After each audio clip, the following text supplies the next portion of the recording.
बस्ता मिला नहीं है। स्कूल का बस्ता मांग कर लिया गया। क्यों?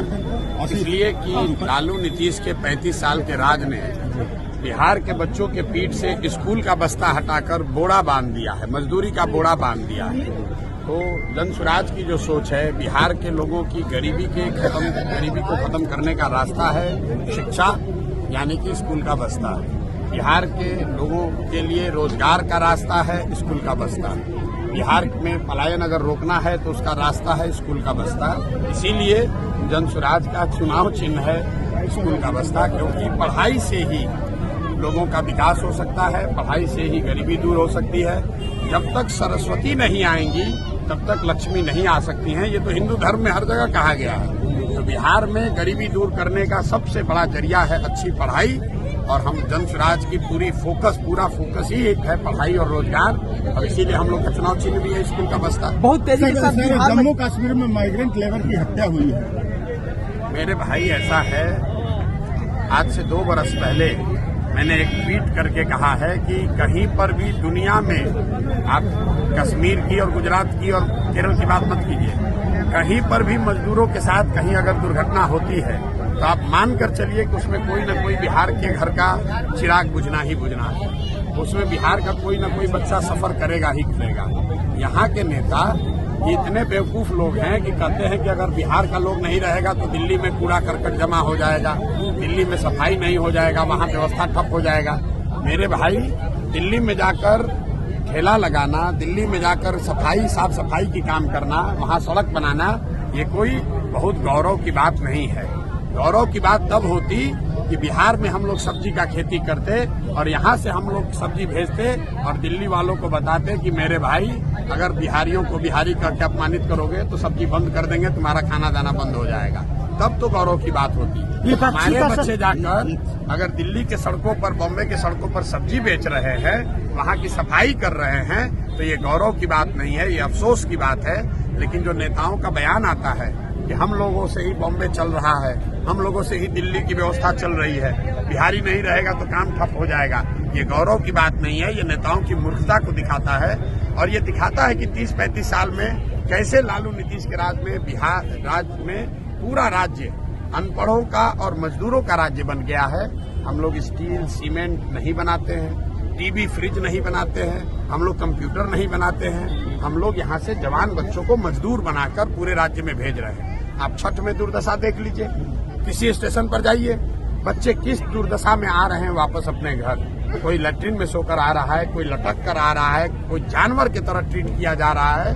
केंद्र में इनकी सरकार है, पटना में नीतीश कुमार बैठा हुआ है। इससे पूछिए एक आदमी को, मांझी जी आपके जो मंत्री हैं, पूछिए कि किस रेलवे स्टेशन पर गया है ये आदमी आज तक एक आदमी का मदद करने के लिए कि बिहार के बच्चों को आने की कम से कम व्यवस्था हो जाए। और ये लोग वोट मांग रहे हैं 30-30 साल से। पीएम मोदी का ट्वीट आया है जिसमें कहा गया है कि कांग्रेस जो एहसास हो गया है कांग्रेस को कि जो खोखले वादे करते हैं उसको पूरा करना कितना मुश्किल है। अरे भाई, ऐसा है, वो पीएम मोदी का मामला, अभी मामला बिहार का है। बिहार में मोदी जी ये बताएं कि बिहार के लिए 12 साल में उन्होंने क्या किया। जो भाजपा के समर्थक हैं, मैंने उनको पिछले 2 साल से खुली चुनौती दे रखी है। भाजपा ने, मोदी जी ने बिहार के लिए कुछ किया या नहीं किया, इस बात को छोड़ दीजिए। मोदी जी ने बिहार के लिए पैसा प्रोजेक्ट दिया कि नहीं, इसको भी छोड़ दीजिए।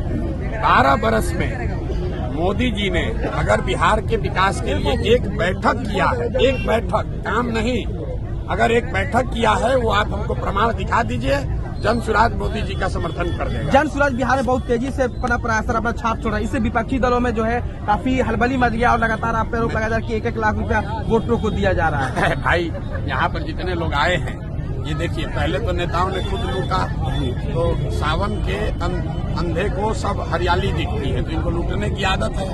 अब ये अपने साथ साथ जनता को भी चोर बता रहे हैं।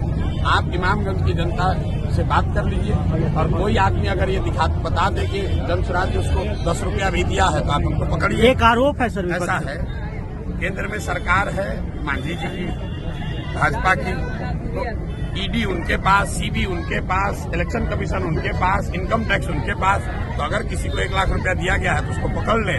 और पकड़ के फिर उस पर कार्रवाई करें। एक आरोप आप पे लगता है कि सही लोग सामूहिक प्रयास जो आपका लगातार आप लोगों में लगा करके चलते हैं, तो विपक्ष के जीतन राम मांझी के बेटे संतोष मांझी जी एक बार बता रहे थे आपके बारे में कि उन्होंने जो अपना लीडर चुना है, जैसे बेलागंज में अजमत हो गए या फिर यहाँ पे जितेंद्र जी हो गए, इन पर भी क्रिमिनल एक्ट लगा हुआ है, साथ ही साथ 9वीं फेल का टैग देते हैं आप, इंटर पास है। सुन लो मेरी बात, 9वीं फेल होने से कोई आदमी की ताकत या उसकी योग्यता नहीं झलकती है। कई बार जब आप किसी गरीब परिवार में पैदा हुए या आपके गांव में स्कूल नहीं है तो आपकी फॉर्मल शिक्षा नहीं होगी, लेकिन अगर आप मुख्यमंत्री के लड़के हैं, आपके माँ बाप मुख्यमंत्री हैं और आप 9वां भी पास नहीं किए, तो आपकी योग्यता से ज्यादा ये इस बात को दिखाता है कि शिक्षा को लेकर आपका नजरिया क्या है, शिक्षा को लेकर आप सोचते क्या है। मैं वो बात कर रहा हूँ। बात जहाँ तक जनसुराज के उम्मीदवारों की है, तो यहाँ पर जितेंद्र पासवान जी चुनाव लड़ रहे हैं। इस क्षेत्र में अभी तक हमको तो कोई ऐसा नहीं मिला जिसने ये कहा हो कि ये आदमी अपराधी है। हमको तो कोई नहीं मिला जिसने ये कहा कि जितेंद्र पासवान ठग है, बालू माफिया है।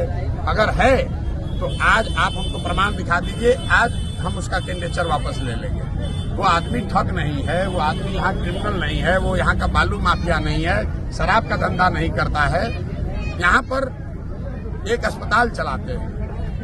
अब इसमें आपको क्रिमिनल क्या लग रहा है भैया? सर, इस वर्ष से अगर यदि जनसुराज अगर आपका टीम यदि सर यहाँ से चुनाव निकालती है तो आने वाले समय में क्या होगा? कोई जदी फदी कुछ नहीं है। जनसुराज यहाँ जीत रहा है, इसलिए नहीं कि प्रशांत किशोर कह रहे हैं। आपने अभी सभा में सुना, हम तो वोट भी नहीं मांगे। इसलिए जनसुराज जीतेगा क्योंकि 30-35 साल से जनता यहाँ लालू, नीतीश, भाजपा की सरकार से त्रस्त है। जनता